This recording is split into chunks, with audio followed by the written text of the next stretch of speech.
What a great thrill and a great honor to be together with you today, and I'm really absolutely grateful.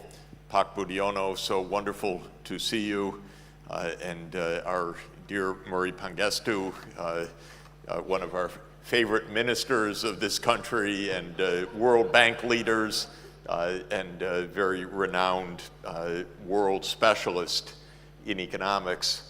And ladies and gentlemen, it's wonderful to be back in Jakarta for me, and also at this very important and a bit strange time in the world. This is a very unusual moment in world history, a complicated time, unfortunately also a dangerous time.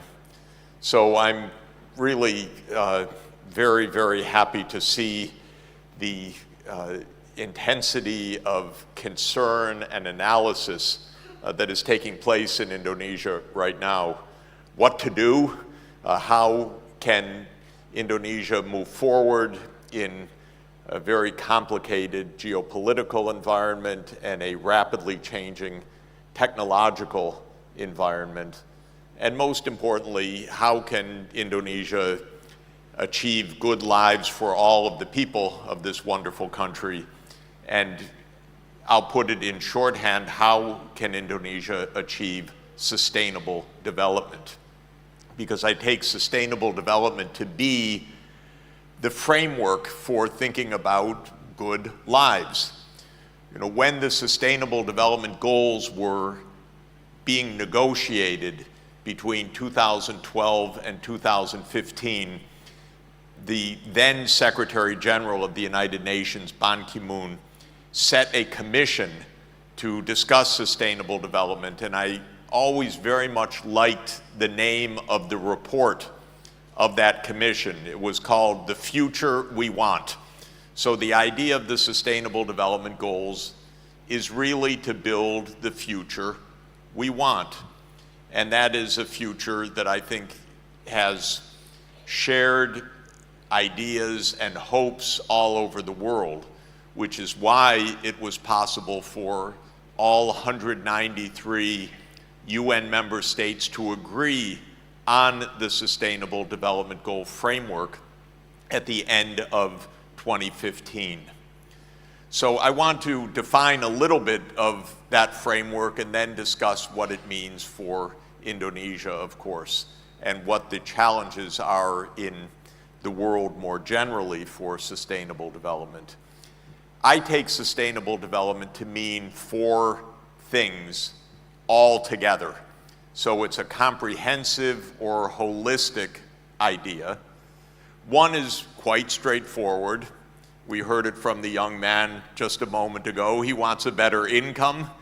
He wants higher living standards. Why not? So economic development is the first pillar of sustainable development.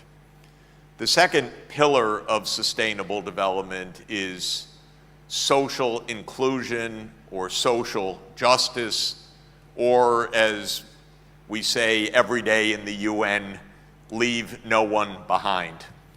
The idea is that when you look at the average growth of an economy, it doesn't tell you, is that a few people getting very rich and everyone else staying poor, or is that broad-based progress?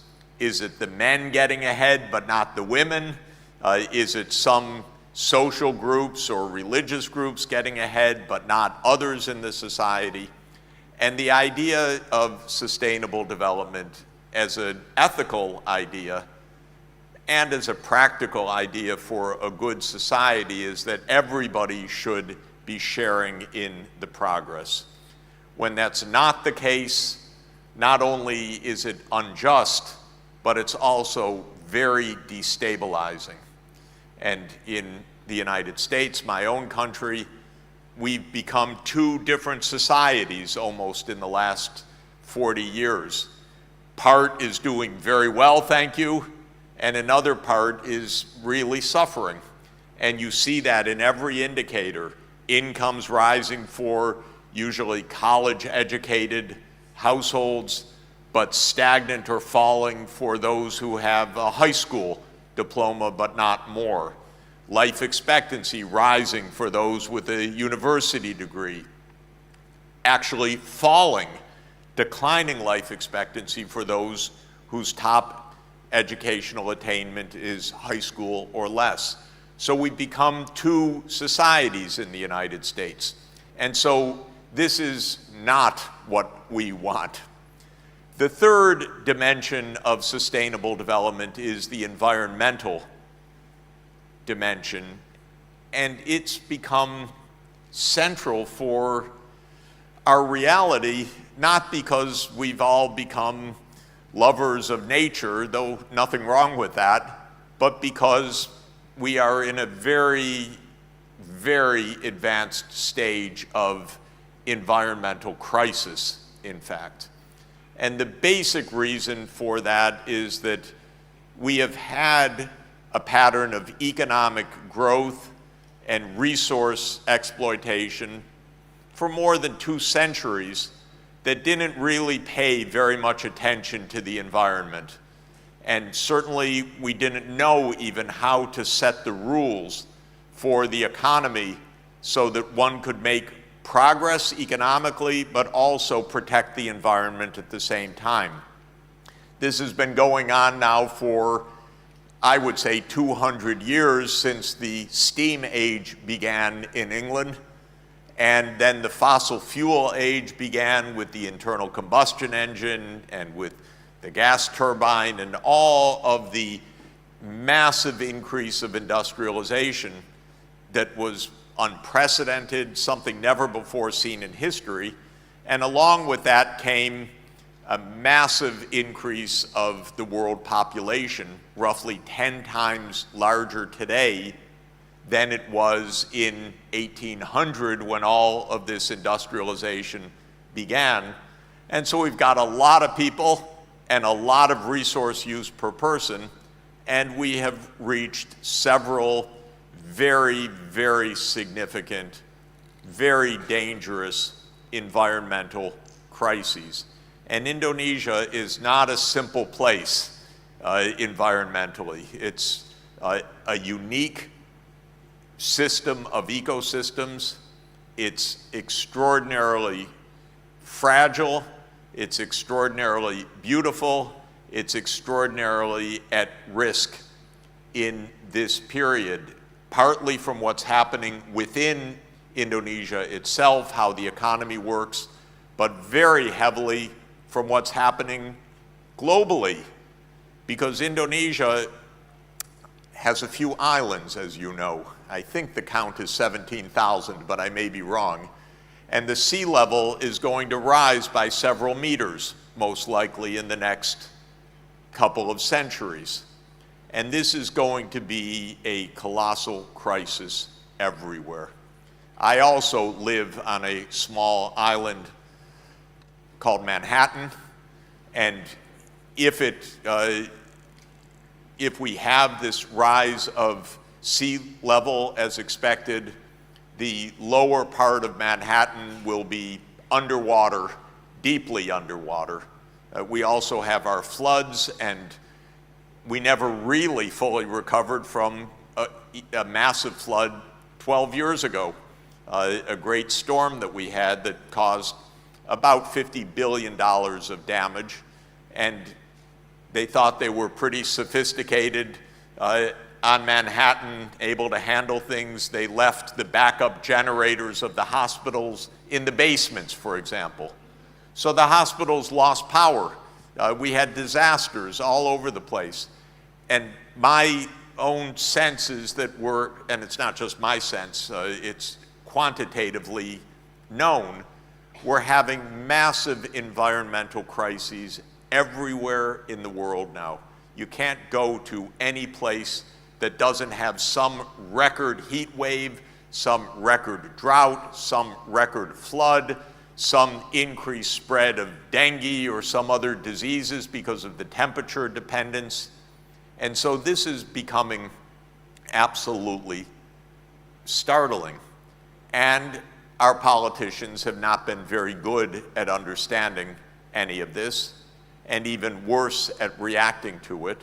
And there's nothing in the global economic system by itself that is an antidote to these environmental crises, because the market system that is the dominant economic system, which is make profits, does not pay attention to the environmental costs that are imposed, especially the greenhouse gases that are emitted into the atmosphere that are warming the planet, or the trees that are deforested to make way for more palm or for some other crops and so forth.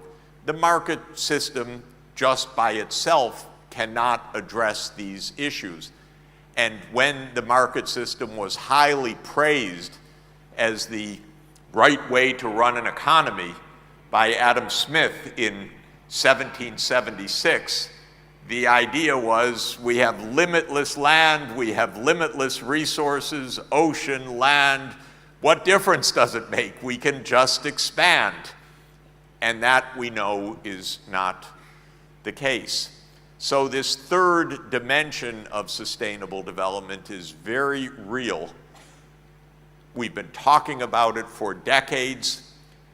I don't think we've even changed the direction yet, frankly. We still have rising greenhouse emissions. We have an accelerated warming of the planet. And as I'm sure everybody knows, last year was the warmest year in record history, but probably the warmest year on Earth in the last 125,000 years. We use the phrase to keep warming at no more than 1.5 degrees Celsius compared to the so-called pre-industrial temperature. Well, that's a scientific idea, and the proxy that's used is the average temperature between 1850 and 1900. Well, last year was 1.48 degrees Celsius, 1.48 warmer than the pre-industrial temperature, partly because of the El Nino, but also partly because the underlying warming trend has accelerated. And we're going to push right past the 1.5 degrees Celsius limit. Will we stop at 2 degrees, 2.5 degrees? Nobody knows yet, because we're not on a trajectory of safety. And just to make the point, these environmental crises come in many forms: the global warming, the loss of biodiversity, the disruption of the ecosystems, whether it's the forests or the fisheries, both of great consequence for this country, and so on. And the massive pollution as well: chemical pollution, pollution of the coast, pollution of the air in our cities, and so on. So that's the third pillar of sustainable development: get the environment right. Very hard, but very core. And the fourth pillar of sustainable development is SDGs 16 and 17. SDG 16 is peace, and SDG 17 is partnerships, as you heard just a few minutes ago. Peace and partnerships. So, what to do? If you look globally at the situation today, well, the SDGs are not in good shape, not surprisingly. And that's basically true just about everywhere. We're not achieving what we set out to achieve in 2015, and there's very little prospect that by 2030 these goals will have been achieved, more than a few of the goals in a few places. And it could make you cynical, certainly. You could say, well, that was a dumb idea, or isn't that just like the United Nations, you know, setting nice things, high-minded, but what does it really matter? And I have to tell you, I don't have that perspective on the SDGs. I spend morning till night working on them and have since they were first proposed as an idea a dozen years ago. Because what else are we going to do? It's not like saying, well, we're not meeting them, so forget about it. It's rather saying these are really the right goals for the world. They're extremely important. What should we be doing, and what can we be doing to make the future we really want and need? And that brings about, I think, maybe the first piece of good news in all of this, which is that the Sustainable Development Goals and this framework are absolutely achievable. That's the paradox. We're not achieving them, but not because they're so hard or naive or idealistic. We're not achieving them basically because our social and political and economic systems need to be changed in order to achieve them. We need to do things in a different way, but in ways that are identifiable, that are practical, that are cost-effective, that are not impossible to do. And that, to my mind, is the best news. This isn't some idealism that says, wouldn't it be lovely? And then somebody else says, yes, but it's impossible, so let's go have a coffee. This is, wouldn't this be wonderful? Yes. Well, how could they be achieved? Well, very practically, we could do the following things. And then, why aren't we doing them? Well, because the economic system isn't yet organized properly for this. Government isn't doing exactly what it should be doing. So what is really the point? The point is we have to do things differently from how our normal economic, political, and geopolitical system works. Let me start quickly on the geopolitics, and then I will put that aside. The biggest problem in the world is that the major powers need to cooperate with each other and need to abide by international law, the UN Charter. Well, that's not impossible, but it's not their mindset. And unfortunately, it's really not the mindset of the United States, which got the idea when the Soviet Union ended 33 years ago that now we are in charge. Well, we're not in charge of anything. But the American leaders think, well, we're the world leader, we're in charge. But obviously, we can't even run our own country, much less anything else.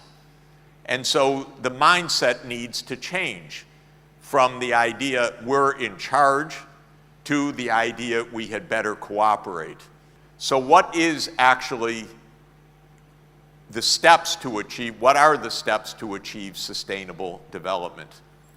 In one word, I would say investment. In a few words, I would say investment in people, investment in infrastructure, and investment in sustainable businesses, the three. And to my mind, this is basically an investment program. And an investment program needs to be designed, it needs to be financed, and it needs to be implemented properly. And it's got a major public component, that's why government is so important, and it's got a major private component as well. That's why the private economy is also so important. And what Pak Budiono said a few minutes ago, I just want to completely 100% subscribe to. When you're talking about an investment program, there are no shortcuts. Investment isn't something you do in 6 months or a year or 2 years. It's a generation we're talking about of major investments that need to be undertaken to achieve sustainable development. And I count 6 major investments. And the first one is what really brings us here. It's first and it's the most important by far. and it's the investment in people. It's the human capital investment. There is nothing else like it. Doesn't matter how much oil, coal, nickel, anything else you have. If you don't have a trained, well-educated population, there cannot be development. And to put it conversely, if you have nothing, no resources, no fossil fuels, no minerals, you're importing everything. If you have a well-trained population, doesn't matter, you'll be rich. And that, I think, is the most fundamental point, which is we need to invest in the skills of the population. So I really applaud Prakerja and its accomplishments, but I want you to go farther than that, because it's not only some skill development, it's making sure that every child in this country, from pre-primary to primary to secondary, lower and upper, and then to university, has every chance, financially and practically, to receive a quality education that is free, at least through upper secondary, and that is affordable at the university level. This is the core, the single most important investment that can be made. And by the way, quality counts. It's not only being in the classroom, but it's really learning. And there are metrics of quality, especially standardized tests on a comparative basis around the world. And my favorite is PISA, which is a program that Indonesia is part of, run by the OECD. And it measures school performance of 15-year-olds. And there are right now about 85 countries that are part of PISA, and Indonesia ranks around 70th on the rankings of science, math, and reading. And for Indonesia's future development, ranking 20th or 25th is your goal. In other words, a major improvement in scores and in performance of the 15-year-olds, I think, is one of the most, if not the single most important metric that this society could be following. And of course, it's possible. And it is rather amazing, by the way, if you look at the top 6 countries in PISA in the world, they're all your neighbors. So it's China, it's Taipei, it's Hong Kong, it's Singapore, it's Japan, it's Korea. I don't remember exactly the list, but it's 6. Every row. Then come some Europeans, European countries and so forth. But climb that ranking. That would be my first and probably the most important point that I could make in terms of strategy. The second area of investment is related to education. And by the way, education also at the higher levels means innovation, science, and technology. Every country should be investing at least 1% of GDP in R&D, but now 2, 3, 4% of GDP. Korea's up to 5% of GDP in research and development. And if you want private companies doing that, you need a very skilled technical workforce and a lot of public money invested in science and technology too, because they're complementary. The government invests something, then business adds, for the business side, its own investments. You can't do one without the other. So that's the first of the 6 categories that I want to mention. The second, and I'll go a little bit more quickly, is healthcare, and that means a safe, healthy upbringing for, again, not only a newborn, but even safe pregnancy, of course, for mothers and for the fetus, safe childbirth, the so-called critical 1,000 days for the infant, no stunting, no undernourishment, which still plagues many places in this country, because that's extremely debilitating for lifelong development. And then a public health system and a curative health system for the whole population. The third area of transformation is the greening of industry and the greening of the energy system. And this, of course, relates mostly to climate change and to pollution. But Indonesia is one of the world's largest coal producers, is going to have to change because we're not going to be using coal in mid-century for almost anything. And so there just are not going to be coal exports coming from Indonesia because there are not going to be coal imports anyplace. This is real. And that's also true for how the energy sector inside Indonesia is going to operate. Probably you'll need nuclear power. Probably you'll need wind, solar, geothermal. You've got a lot of different possibilities here. But planning the transformation to a post-fossil fuel world is real. It may not be so much fun for a country that depends heavily on fossil fuel resources, but it is reality.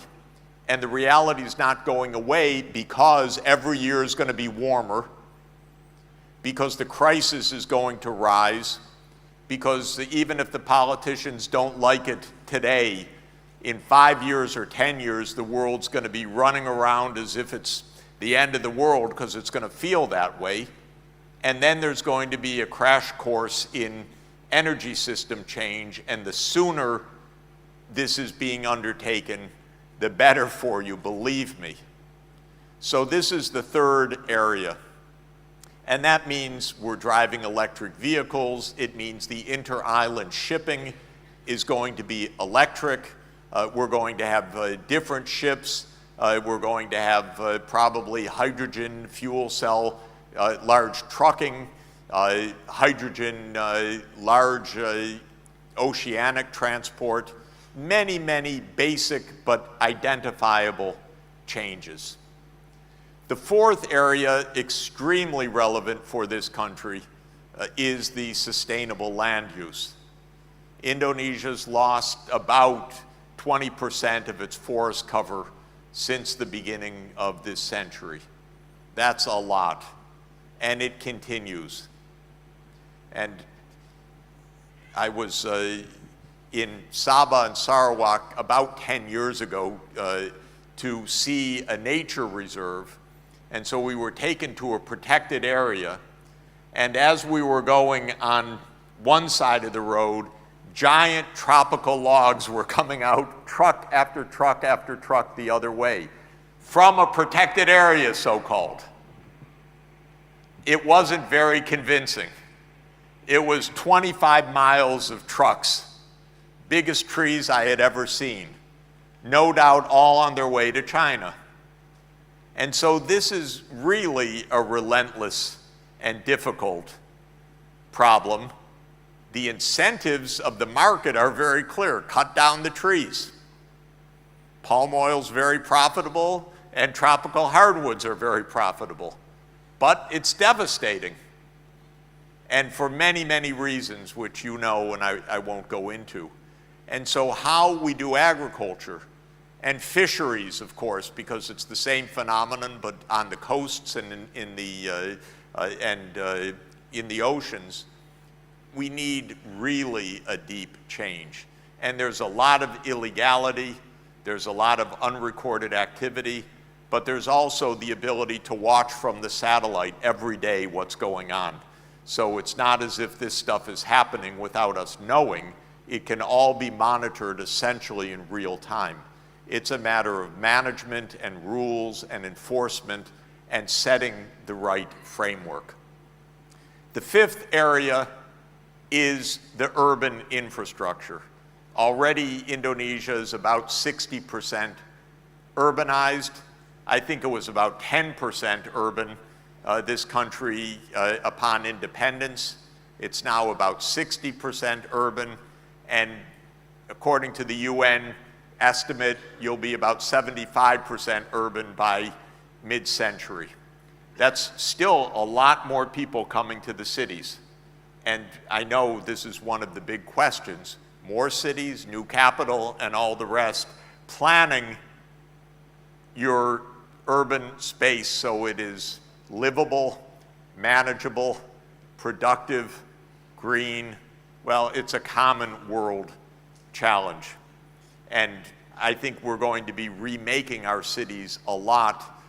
The 20th century city was the automobile city, and the 21st century city is really going to reduce automobile use dramatically and find other ways to do things, including working from home or working from your local neighborhood, much less commuting, much more public transport, much more other modes of transport. But the sustainable design of cities is a fundamental fifth area. And the sixth area is the digital platforms, like Prakarja as a digital platform for education, but this is our best new class of technologies. These technologies are disruptive, they change jobs, they require different kinds of skills, they will eliminate a lot of jobs, but they'll also create much more effective education systems, more effective health systems, more effective urban logistics systems, more effective payment systems, more honest and transparent government because everything can be digitized. We will move to a cashless economy. Collecting taxes will actually be easier and should be easier, and so forth. So the digital platforms are absolutely essential, and every country that wants to be sustainably developed needs a universal access for digital services, both public and private. So 6 areas of investment: education, health, industry, agriculture, urban, and digital. It's a bit complicated because this is not a 1-year agenda or a 3-year agenda or a 5-year agenda, it's a 20-year agenda. And it requires a 20-year plan. It really is a generation-long plan. And it is an integrated, complicated strategy. So this is the only point I would add. There's nothing really simple about what I've said. It's all achievable, but it's not easy just to snap a finger and make a high-quality education system. And it's certainly not simple to snap a finger and make a zero-carbon power grid. But you can plan for it and then invest for it. And the planning is absolutely essential. And so this is probably my next main piece of advice. Make your 20-year plan. And you have an incoming administration, and that's always a good time to actually think fresh and think long-term. And by long-term, I mean at a generation scale. And this country will be celebrating its 100th anniversary of independence, and so thinking about the next 20 years to the 100th anniversary of independence is also a very good visioning exercise. But I mean something more than a vision. I mean a quantified strategy, something that has the fiscal policy built in and something that has the investments quantified in the energy sector or in transport or in digital infrastructure or in the ports or in the climate resilience areas at the coasts and so forth, built into this agenda. And that's what I urge every country to do. Now, let me add a couple more wrinkles to this challenge. Indonesia cannot make its energy system other than in an integrated manner with the neighborhood. And so for certain pieces of these investments, you really need the regional cooperation and regional investments, and then defining the region is also extremely important.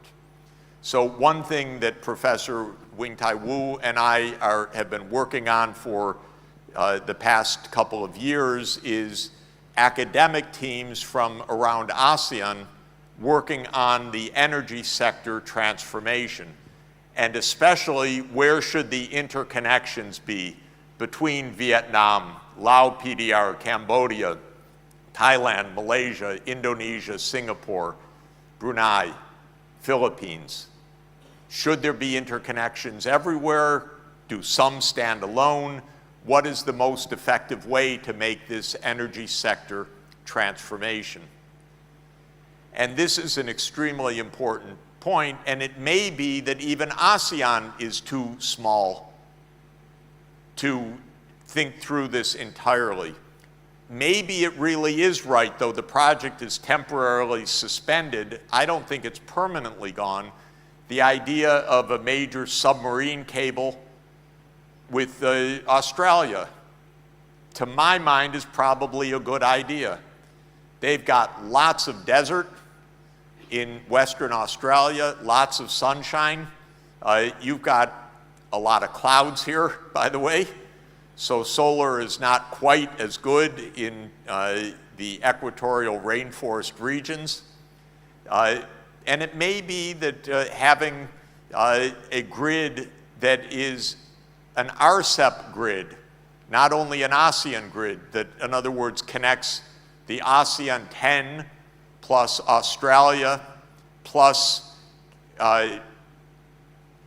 China, Korea, and Japan would be a good idea.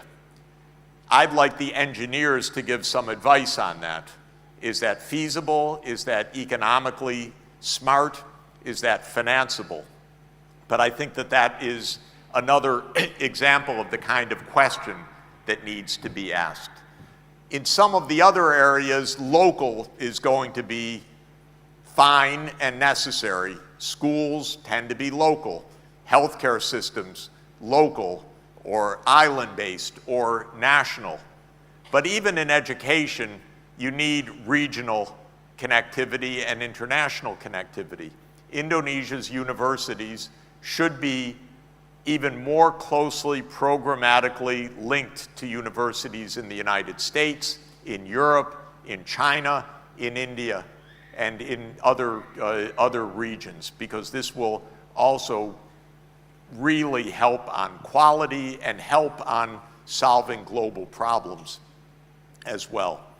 So a plan, a financing strategy, and regional integration wherever it is absolutely essential to do.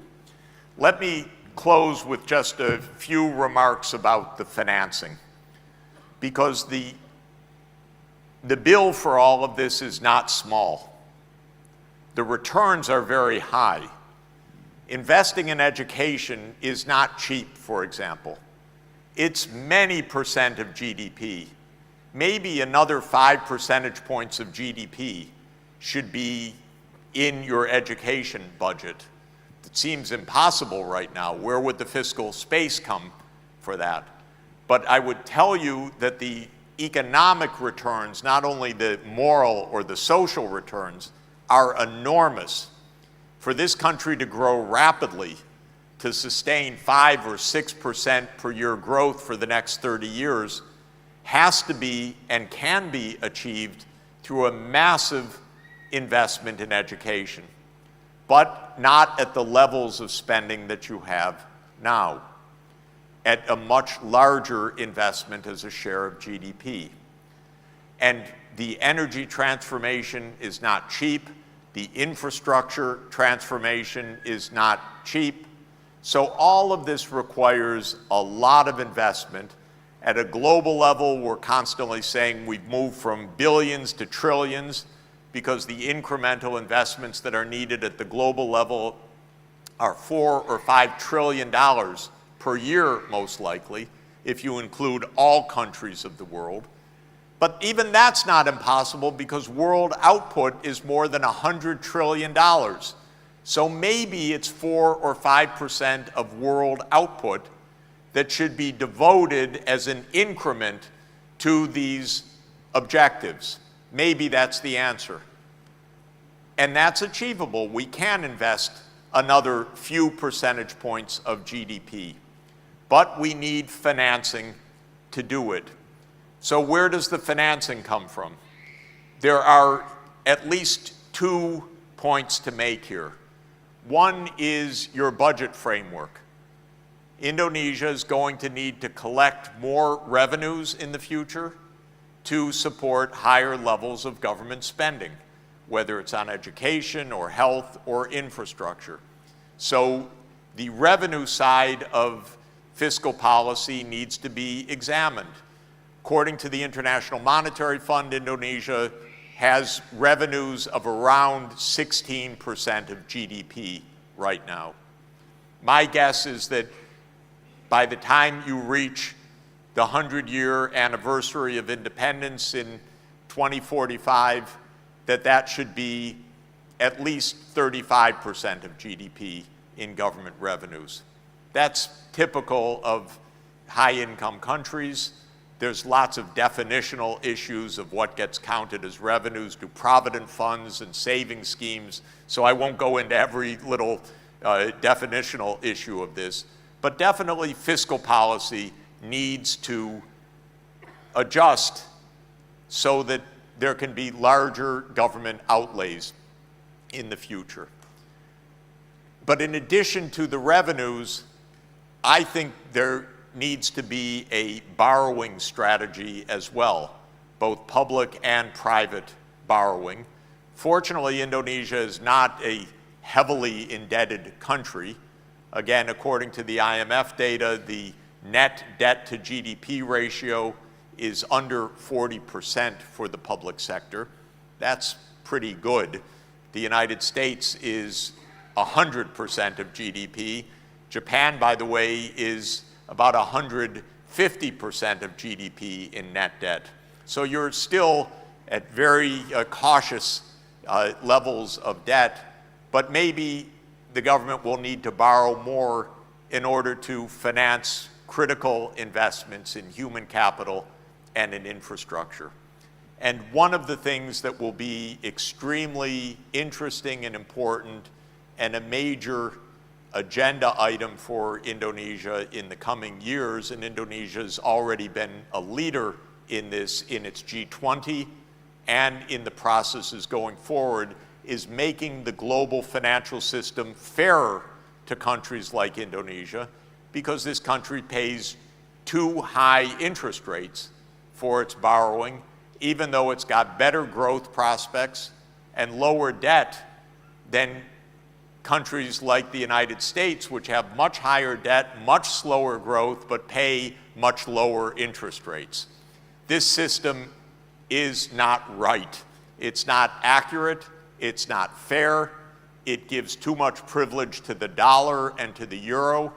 It is going to change in the coming years, and I hope that Indonesia plays a significant role in the G20 processes, maybe with the BRICS countries, which are also very much engaged in this, and next year at the UN's Financing for Development Summit meeting, which will be June 30 to July 3 in Madrid, an every 10-year global conference to look at the global financial architecture.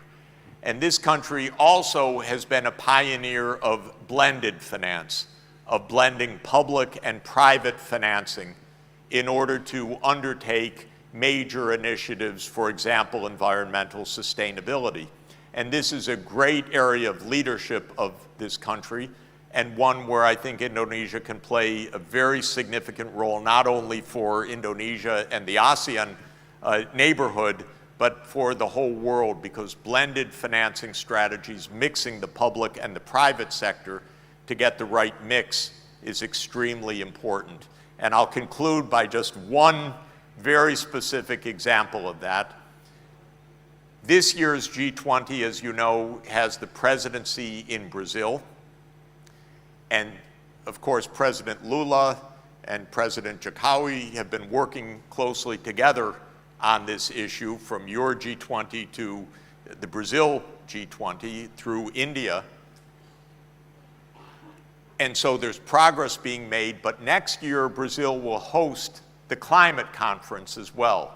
And that's going to be in the Amazon. It's going to be in the city of Belém at the mouth of the Amazon River. And it's going to focus on rainforests. And you are big in rainforests.